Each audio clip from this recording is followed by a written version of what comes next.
Hi, boys and girls. The last 2 days, your read alouds have been Gail Gibbons' books about weather and weather forecasting. Today, we're going to switch gears a little bit, and we're going to read a book just for fun. Often, the books that we read because they are about a topic that we're studying. But I thought this one would be fun. We read fairy tales sometimes, and one of the fairy tales we've read is Goldilocks and the Three Bears. Today we're going to read Goldilocks and Just One Bear. Sometimes people take a fairy tale and they tell it in a totally different way. So Goldilocks and Just One Bear. Once upon a time there was this bear. One minute he was strolling in the woods, all happy-go-lucky. The next minute, he didn't have a crumb of a clue where he was. He was one completely lost bear. Look, wrong way, this way. No, this way, actually. The bear didn't much like this place. Too many bright lights and not enough twigs. Too much loud honking and beeping, and not nearly enough owl hooting. The bear was also a teeny bit scared, and his furry legs were simply wobbly. Maybe the thing to do, said the bear, looking around, is to pop into Snooty Towers and get away from this terrible racket. So he went from the forest to the city. That's a change in the setting of the Goldilocks tale. But the revolving door at Snooty Towers made the bear dizzy. And being dizzy with wobbly legs was bad news. What the bear needed was a little rest. A little rest somewhere would definitely make things right.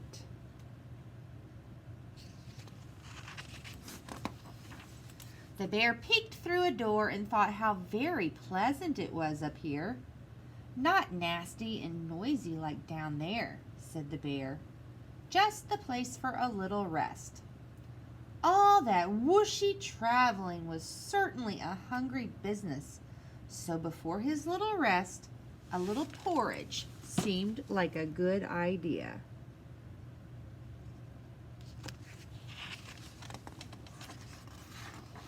This porridge is too soggy.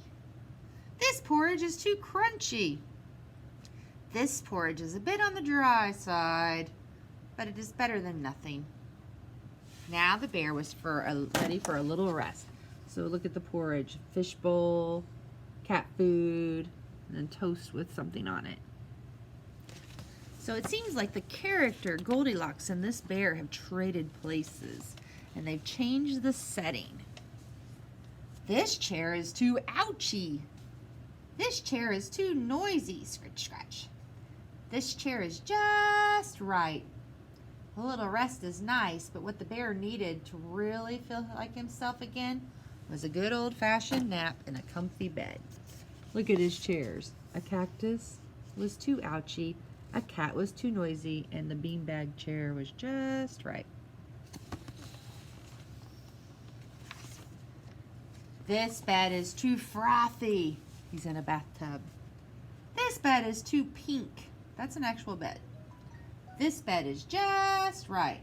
And soon he nodded off.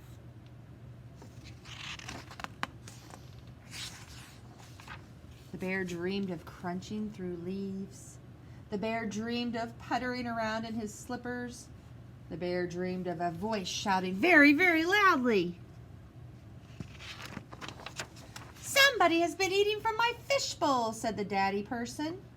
Somebody has been eating my dear little pumpkin's kitty nibbles, said the mommy person.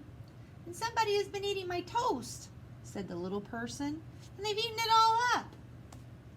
Unfortunately, the bear was not dreaming at all.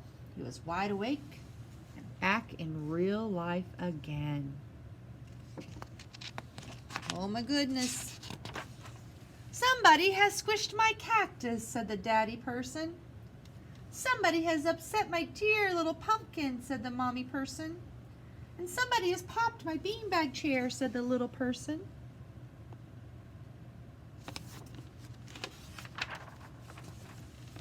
Somebody has been sleeping in my bath, said the daddy person. Somebody has been sleeping in my bed, said the mommy person. Shh, whispered the little person. I think that somebody is sleeping in my bed right now. The bear peeked from under the covers to see a daddy person, a mommy person, and a little person standing right there.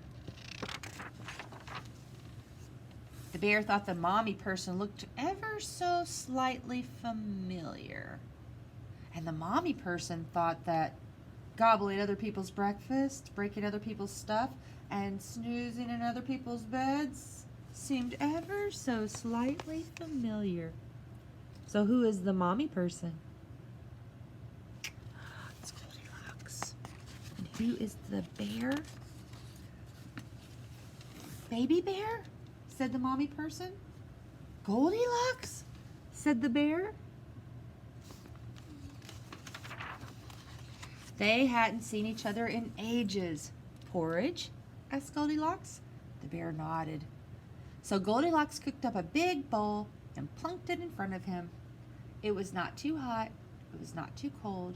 It was just right. It made the bear almost forget about that once upon a time when Goldilocks had behaved so badly. This little bear would never dream of anything like that. But did he? And although it had been good to see Goldilocks living so happily ever after with those charming people, the bear decided it was time to go back home to the woods. I hope you enjoyed that tale. It's kind of fun to take a story that we've known for many, many years and switch it up a little bit. So in this story, if you think about the Three Bears story that we read first, how are the characters different? How is the setting different? Can you retell this story from beginning to end? Talk to you soon. Bye.